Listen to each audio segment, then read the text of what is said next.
Right. Hello, readers. Welcome back to Read from Room B. And today we are continuing with our read of Emma. And I am joined, as always, by Rachel.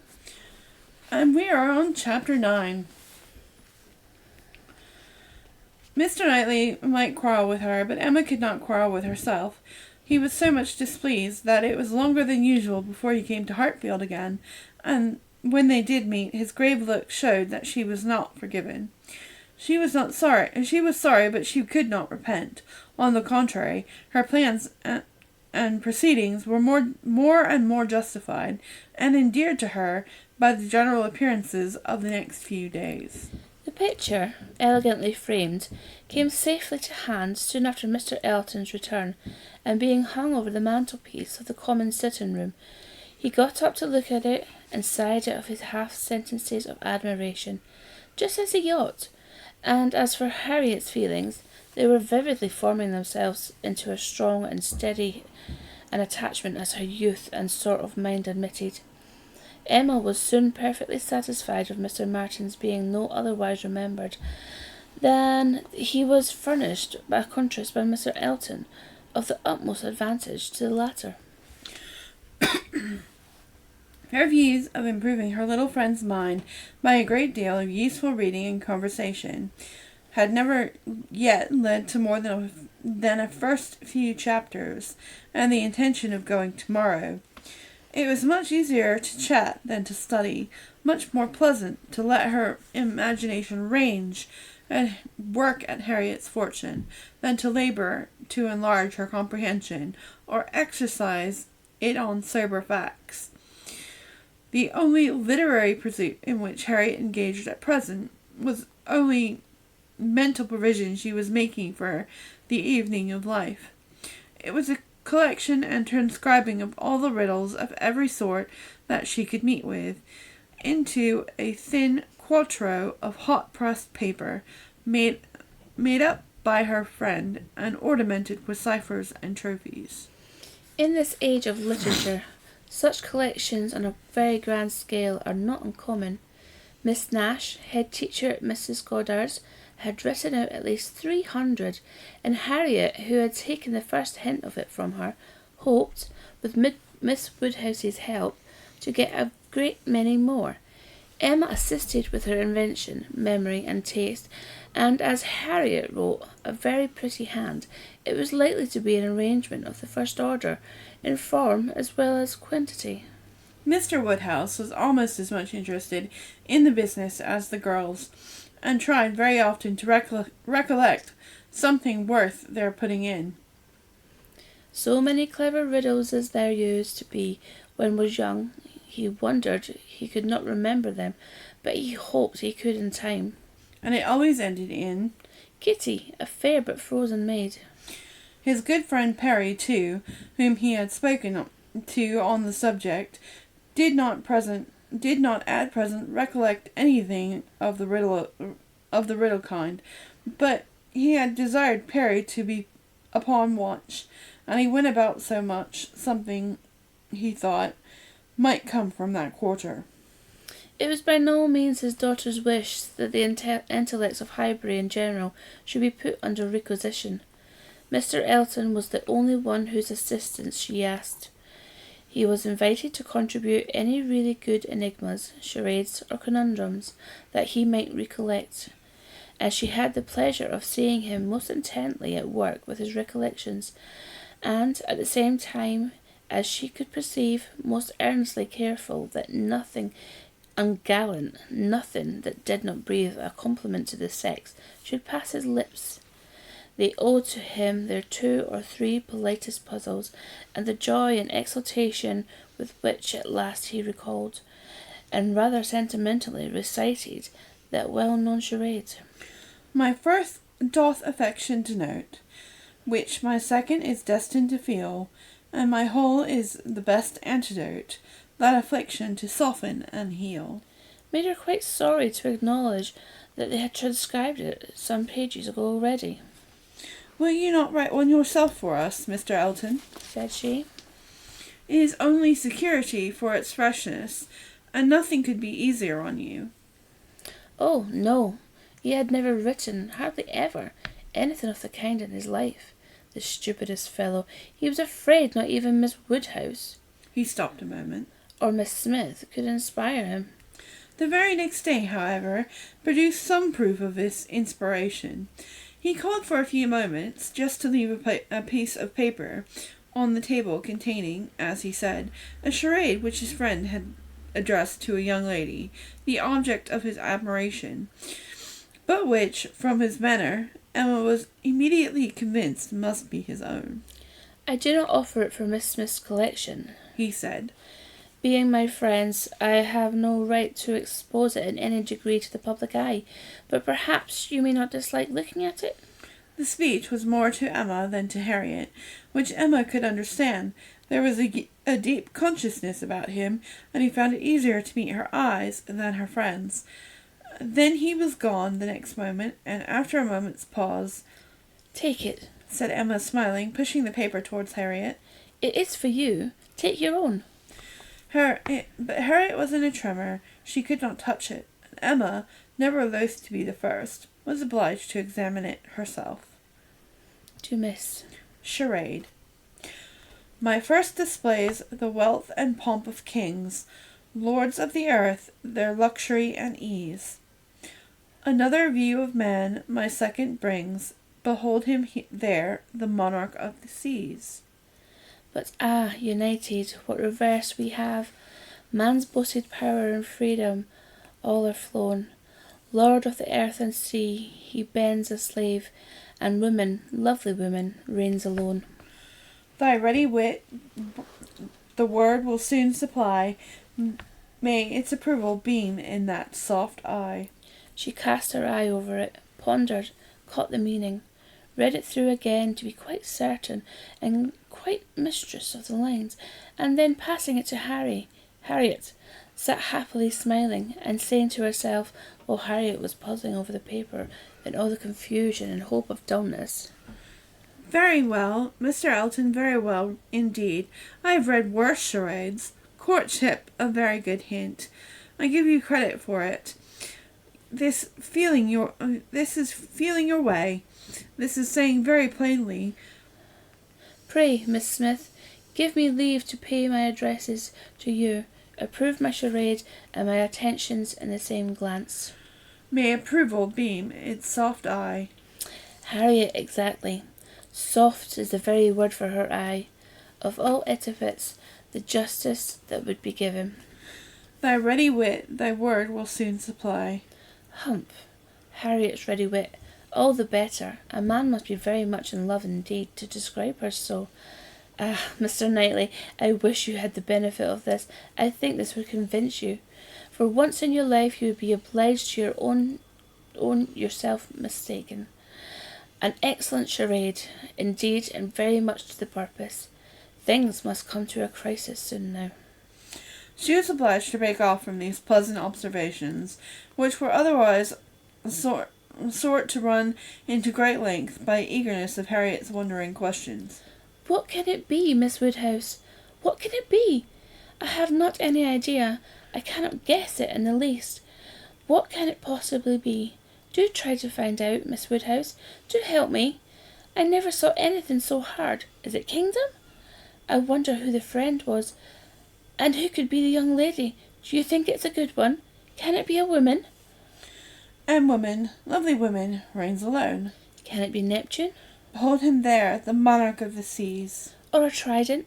Or a mermaid? Or a shark? Oh no, shark is only one syllable. It must be very clever, or he would not have brought it. Oh, Miss Woodhouse, do you think we shall ever find it out?" Mermaids? Sharks? Nonsense. My dear Harriet, what are you thinking of? Where would be the use in bringing us a charade made by a friend upon a mermaid or a shark? Give me the paper and listen. "For Miss," read Miss Smith, "my first displays the wealth and pomp of kings, the lord of earth, the luxury and ease. That is the court. Another view of man my second brings. Behold him there, the monarch of the seas. That is ship, plain as can be. Now for the cream. But Courtship, you know. What reverse we have! Man's boasted power and freedom, all are flown. Lord of the earth and sea, he bends a slave, and woman, lovely woman, reigns alone.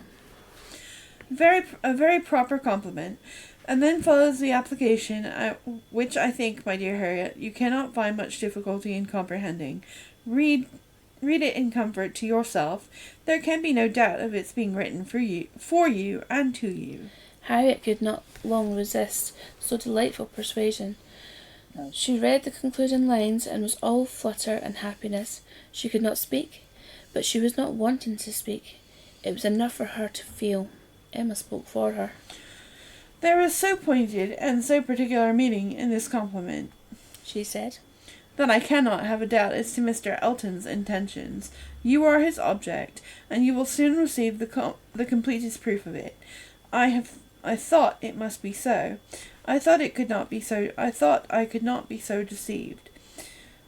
But it is clear now. The state of his mind is as clear and decided as my wishes on the subject have been ever since I knew you.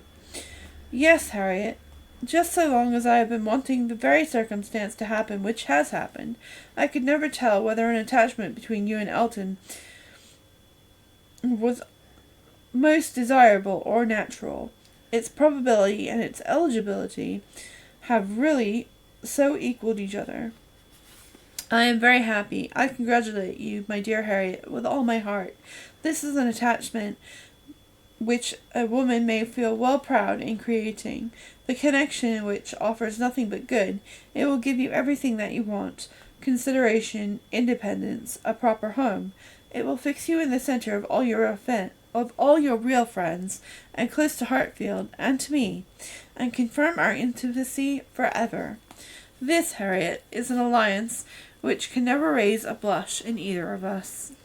Dear Miss Woodhouse, Anne, dear Miss Woodhouse, was all that Harriet could say, and with many tender embraces could articulate at first. But when they did arrive at something more like conversation, it was sufficiently clear that her friend felt, anticipated, and remembered just as she ought. Mr. Elton's superiority had very ample acknowledgment. Whatever you say is always right, cried Harriet. And therefore I suppose and believe and hope it must be so. But otherwise I could not have imagined it. It is so much beyond anything I deserve. Mr. Elton, who might marry anybody, there cannot be two opinions about him. He is so very superior. Only think of those sweet verses. To Miss. Dear me, how clever. Could it really be meant for me? I cannot make a question, or listen to a question about that. It is a certainty. Receive it on my judgment. It is a sort of prologue to a play, a motto into a chapter, and it will soon be followed by the matter-of-fact prose. It is a sort of thing which nobody could have expected. I am sure a month ago I had no more idea myself. The strangest things do take place. When Miss Smith and Mr. Elton's get acquainted, they do indeed. It really is strange. It is out of the common course that what is so evidently and so palpably desired. What courts the prearrangement of other people should so immediately shape itself into proper form. You and Mr. Elton are, by situation, called together. You belong to one another by every circumstance of your respective homes. Your marrying will be equal to the match at the Randalls. There does seem to be something in the air at Hartfield which gives love exactly the right direction, and sends it into the very channel where it ought to flow. The course of true love never did run smooth. A Hartfield edition of Shakespeare would have a long note on that passage. That Mr. Elton should really be in love with me. Me, of all people. Who did not know him, to speak to him at Michaelmas? And he, the very handsomest man that ever was, and a man that everybody looks up to, quite like Mr. Knightley. His company is so sought after that everybody says he need not eat a single meal by himself if he does not choose it. That he has more invitations than there are days in the week, and so excellent in the church. Miss Nash has put down all the texts that he has ever preached from since he came to Highbury. Dear me, when I look back at the first time I saw him, how little did I think. The two abbots and I ran into the front room and peeped through the blind where we heard he was going by, and Miss Nash came and scolded us away, and stayed to look through herself. However, she called me back presently, and let me look too, which was very good-natured, and how beautiful we thought he looked. He was arm in arm with Mr. Cole. This is an intelligence which, however, whoever, whatever your friends may be, must be agreeable to them, provided at least they have some common sense. We are not to be addressing our conduct to the two fools. They are anxious to see you happily married. Here is a man whose amiable character gives every assurance of it. If they wish to have you settled in the same country and circle which they have chosen to place you in, here it will be accomplished. If their only object is that you should, in common phrase, be well married, here is the comfortable fortune, the respectable establishment, the rise in the world which must satisfy them. Yes, very true. How nicely you talk. I love to hear you. You understand everything. You and Mr. Elton are one as clever as the other. This charade, if I had studied a 12-month, I could never have made anything like it. I thought he meant to try his skill, by his manner of declining it yesterday. I do think it is, without exception, the best charade I have ever read. I have never read one more to the purpose, certainly. It is as long again as almost all we have had before. I do not consider its length any particular in its favour. Such things in general cannot be too short. Harriet was too intent on the lines to hear. Most satisfactory comparisons were rising in her mind. It is one thing, said she presently, her cheeks in a glow, to have very good sense in the common way, like everybody else, and if there is anything to say, to sit down and write it in a letter, and say just what you must, in a short way, and another to write it in verses and charades like this. Emma could not have desired a more spirited rejection of Mr. Martin's prose. Such sweet lines, continued Harriet. These last two, but oh, I shall never be able to return the paper, or say, I have found out. Oh, Miss Woodhouse, what can we do about that? Leave it to me. You do nothing. We will be here this evening, I dare say, and then I will give it back to him.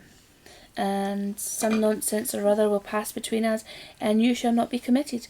Your soft eyes shall choose their own time for beaming. Trust to me.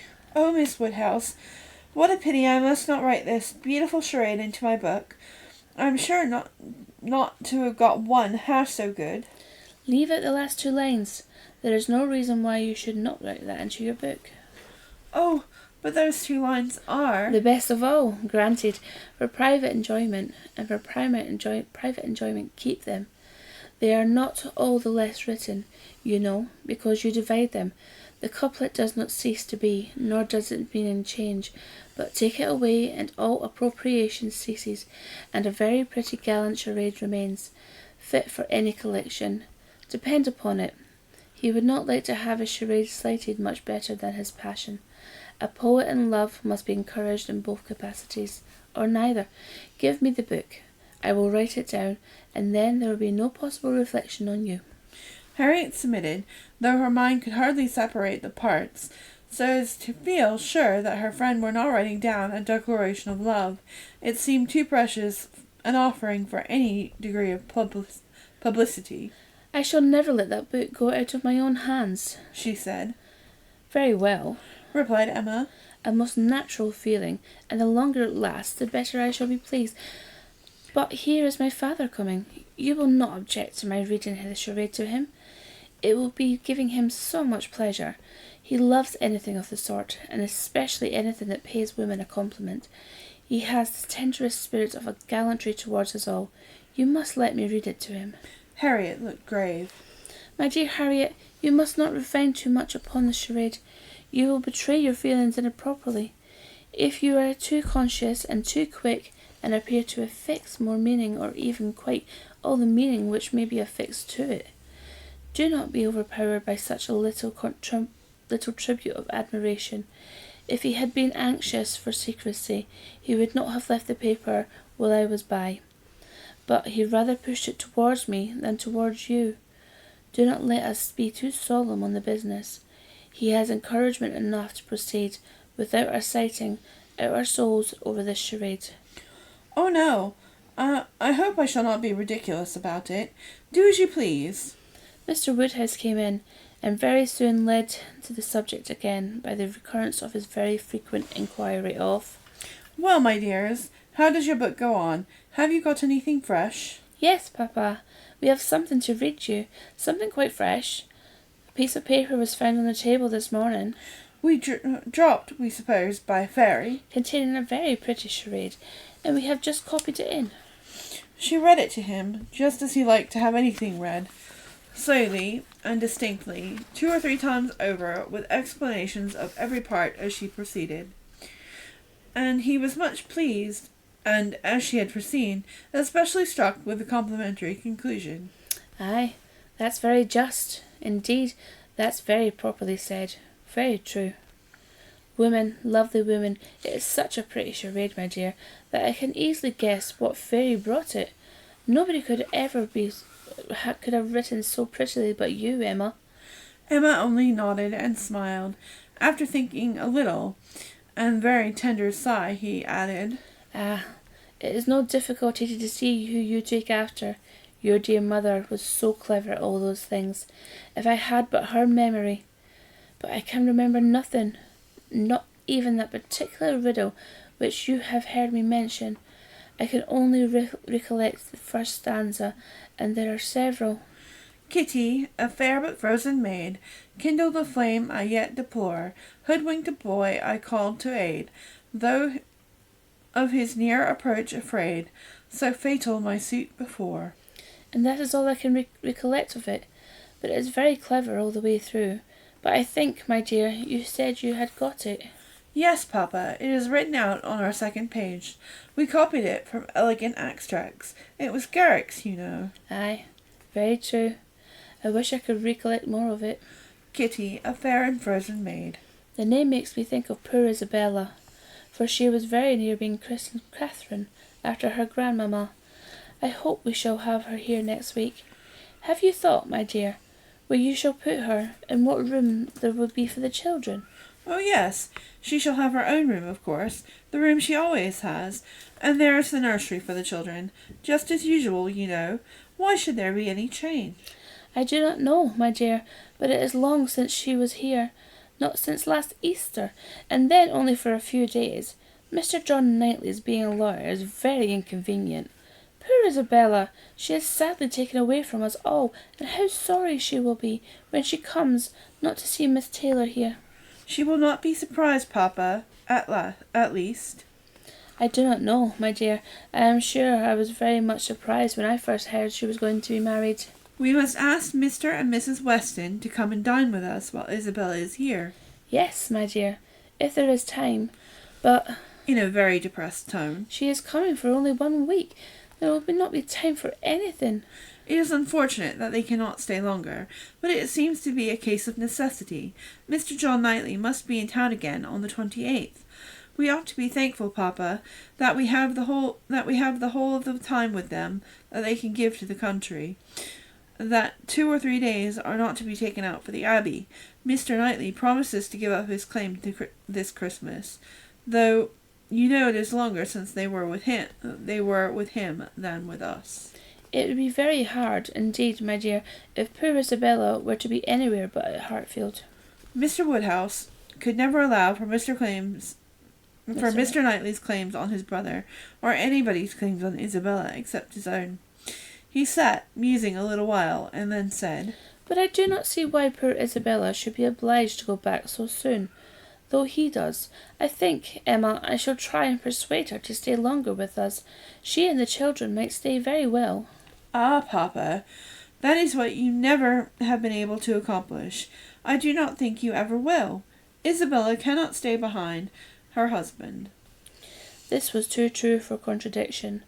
Unwelcome as it was, Mr. Woodhouse could only give a submissive sigh, and as Emma saw his spirits affected by the idea of his daughter's attachment to her husband, she immediately led to such a branch of the subject as must raise then. Harriet must give us as much of her company as she can while my brother and sister are here. I am sure she will be well pleased with the children. We are very proud of the children, are we not, Papa? I wonder which she will think the handsomest, Henry or John. Aye, I wonder which she will. Poor little dears, how glad they will be to come. They are very fond of being at Hartfield, Harriet. I dare say they are, sir. I am sure I do not know who is not. Henry is a fine boy, but John is very like his mamma. Henry is the eldest, and he was named after me, not after his father. John, the second, is named after his father. Some people are surprised, I believe, that the eldest was not, but Isabella would have him called Henry, which I thought very pretty of her, and he is a very clever boy indeed. They are all remarkably clever, and they have so many pretty ways. They will come and stand by my chair and say, Grandpapa, can you give me a bit of string? And once Henry asked me for a knife, but I told him knives were only made for grandpapas. I think their father is too rough with them very often. He appears rough to you, said Emma, because you are so very gentle yourself. But if you could compare him with other papas, you would not think him rough. He wishes his boys to be active and hardy, and if they misbehave, can give them a sharp word now and again. But he is an affectionate father.